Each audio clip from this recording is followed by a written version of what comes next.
राधे राधे दोस्तों। आप सभी लोग जानते हैं कि आषाढ़ महीने की अमावस्या आने वाली है और इसका बहुत ही बड़ा और विशेष महत्व भी होता है। तो इस बार आषाढ़ की अमावस्या कब है, आपको इसका व्रत कब रखना है, जो लोग तर्पण करते हैं, स्नान दान करते हैं, भाई उसका शुभ मुहूर्त क्या है और अमावस्या के पूरे दिन हम लोगों को क्या क्या करना चाहिए। अगर आपके ऊपर पितृदोष है या आपके पितर आपसे प्रसन्न नहीं है तो भी आप लोगों को ये आषाढ़ अमावस्या बहुत ज़्यादा खास है, क्योंकि हम इस वीडियो में आप लोगों को आषाढ़ अमावस्या के दिन किया जाने वाला एक ऐसा उपाय भी बताने वाले हैं जिस उपाय को करने से आपके पितृ आपसे प्रसन्न हो जाएंगे। अगर आपके ऊपर पितृ दोष भी होगा तो उसका असर धीरे धीरे करके कम भी यहाँ पर हो जाएगा। ठीक है, और आपको अमावस्या के दिन क्या करना है क्या नहीं करना है ये भी चीज़ें हम आपको इस वीडियो में यहाँ पर बताने वाले हैं। देखो, आषाढ़ महीने की जो अमावस्या होती है इसका भी बहुत ही बड़ा और विशेष महत्व होता है। और इस बार जो आषाढ़ महीने की अमावस्या पड़ रही है ये 25 जून 2025 के दिन यहाँ पर पड़ रही है। और अमावस्या का जो व्रत रखा जाएगा वो भी 25 जून 2025 के दिन ही रखा जाएगा। इस अमावस्या में कोई भी 2 तारीखों को लेकर कोई भी कन्फ्यूज़न नहीं है। इस आषाढ़ की अमावस्या में सिर्फ एक ही तारीख है जो कि है 25 जून को, और 25 जून के दिन ही आषाढ़ अमावस्या का व्रत रखा जाएगा। और इसी दिन स्नान दान तर्पण वगैरह जितनी सारी चीज़ें होती हैं पितरों से जुड़ी हुई वो सारी चीज़ भी 25 जून के दिन ही यहाँ पर आप लोगों को करनी होंगी। ठीक है, तो सबसे पहले हम जान लेते हैं कि इस बार अमावस्या की जो तिथि है आषाढ़ महीने की ये कब से शुरू हो रही है और कब तक यहाँ पर समाप्त हो रही है। ठीक है, फिर उदया तिथि के अनुसार किस दिन यहाँ पर आपको अमावस्या का व्रत रखना है वो भी आप लोग खुद समझ जाएंगे। तो देखो, आषाढ़ महीने की जो अमावस्या है इसकी तो जो तिथि है वो शुरू हो रही है 24 जून 2025 को शाम 6:59 से, एक तरीके से कह लो 7 बजे से। ठीक है, कब से हो रही है? 24 जून को शाम 7 बजे से हमारी अमावस्या की जो तिथि है वो शुरू हो रही है और इसकी जो समाप्ति हो रही है वो 25 जून 2025 को शाम 4 बजे हो रही है ना। तो इस तिथि के अंतर्गत जिस दिन सूर्योदय हो रहा है वो 25 जून का दिन रहेगा। इसीलिए इस बार जो आषाढ़ महीने की अमावस्या है वो 25 जून के दिन पड़ रही है और 25 जून के दिन ही जो है सूर्योदय हो रहा है इस तिथि के अंतर्गत, और शाम को 4 बजे तक जो है हमारी जो अमावस्या तिथि है वो यहाँ पर रहने वाली है। ठीक है, तो इस हिसाब से दोस्तों आषाढ़ महीने की जो अमावस्या है वो 25 जून 2025 के दिन की ही है। इसी दिन स्नान दान तर्पण वगैरह सब कुछ होगा और इसी दिन व्रत भी यहाँ पर रखा जाएगा। अगर आप लोग स्नान दान वगैरह करते हैं तो उसका एक शुभ मुहूर्त है वो सुन लीजिए।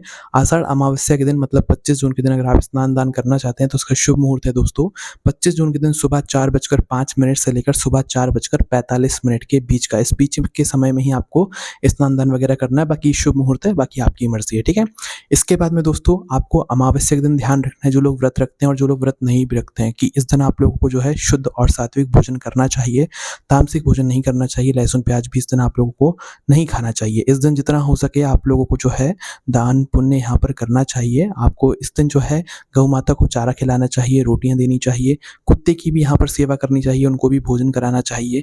इसके अलावा कौवे को भी जो है आपको यहाँ पर भोजन कराना चाहिए, क्योंकि ये सभी जो चीज़ें हैं, ये सभी जो लोग मतलब जानवर हैं या जो मतलब आप देख सकते हैं, तो ये सभी जो है पितरों के तुल्य हैं, है ना।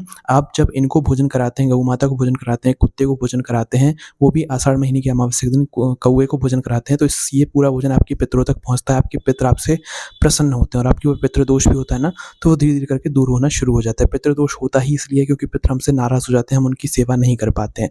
तो कुत्ते और जो गौ माता होती हैं, कौवे जो होते हैं, इनको जब हम भोजन कराते हैं तो इनके माध्यम से जो भोजन है वो हमारे पितरों तक पहुंचता है। इसलिए आषाढ़ अमावस्या के दिन इनको भोजन कराने का बहुत विशेष महत्व यहाँ पर बताया गया है। और आषाढ़ अमावस्या के दिन अगर हो सके तो आप अपने पितरों के नाम से दान पुण्य भी जरूर किया करो, क्योंकि इस दिन जो दान पुण्य आप अपने पितरों के नाम से करते हो इससे आपके पितर बहुत ही ज्यादा यहाँ पर आपसे प्रसन्न होते हैं। ठीक है, अब अमावस्या के दिन आपको सुबह से लेकर शाम तक क्या करना है वो भी जान लीजिए। देखो, आषाढ़ महीने की जो अमावस्या है इसका एक अलग महत्व होता है और हर अमावस्या का अलग महत्व होता है। ठीक है, तो इस दिन आपको सुबह सुबह जल्दी उठ जाना है, सूर्योदय से पहले स्नान वगैरह सब कुछ करके मतलब आराम से फ्री हो जाना है।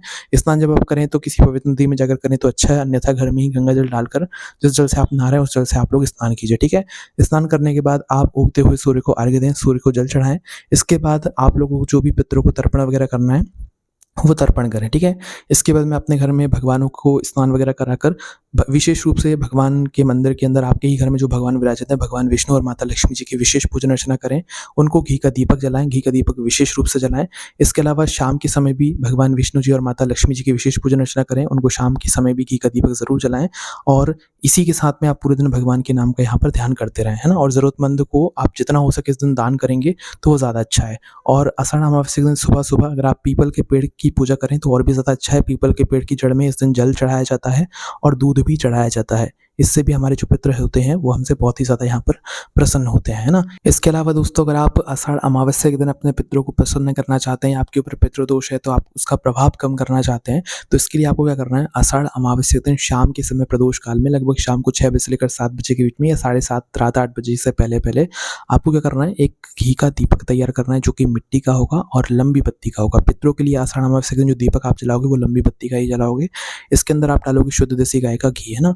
शुद्ध देसी गाय का घी डालकर इस दीपक को घर से तैयार करके लेकर जाना है किसी भी पवित्र नदी के पास में। वो पवित्र नदी ना हो तो किसी कुआँ या बावड़ी के पास में, वो भी ना हो तो तालाब या सरोवर के पास में आपको जाना है। वहाँ पर जाकर क्या करना है, अपनी माचिस से सबसे पहले अपने इस दीपक को जला लेना है। ये दीपक लंबी बत्ती का है तो किसी एक साइड से चलेगा, और जहाँ पर आप लोग ये बैठो पवित्र नदी के घाट पर पास में, तो इस दीपक को आपको जल के अंदर नहीं डालना है, वहीं पर घाट में एक अच्छी सी जगह देखकर वहाँ पर इस दीपक को रखना है। सबसे पहले आप दक्षिण दिशा का पता कर लीजिएगा, दक्षिण दिशा जिस तरफ हो उस तरफ अपना मुख कर लीजिएगा, और इसी तरफ जिस तरफ से आप इस दीपक की बत्ती को जलाने वाले हैं, इस दीपक की बत्ती का मुख भी दक्षिण दिशा की तरफ ही होना चाहिए, क्योंकि ये दीपक हम हमारे पितरों के लिए जला रहे हैं, पितरों के नाम से जला रहे हैं। तो अपने सीधे हाथ के तीली में इस दीपक को उठाकर जलाकर दक्षिण बाती का मुख कर लीजिएगा, अपना भी मुख दक्षिण बाती की तरफ, दक्षिण की तरफ कर लीजिएगा, और पितरों का स्मरण करते हुए, पितरों का ध्यान करते हुए इस दीपक को आपको वहीं के वहीं अपने पितरों के नाम से रख देना है, पूर्वजों के नाम से रख देना है, ठीक है?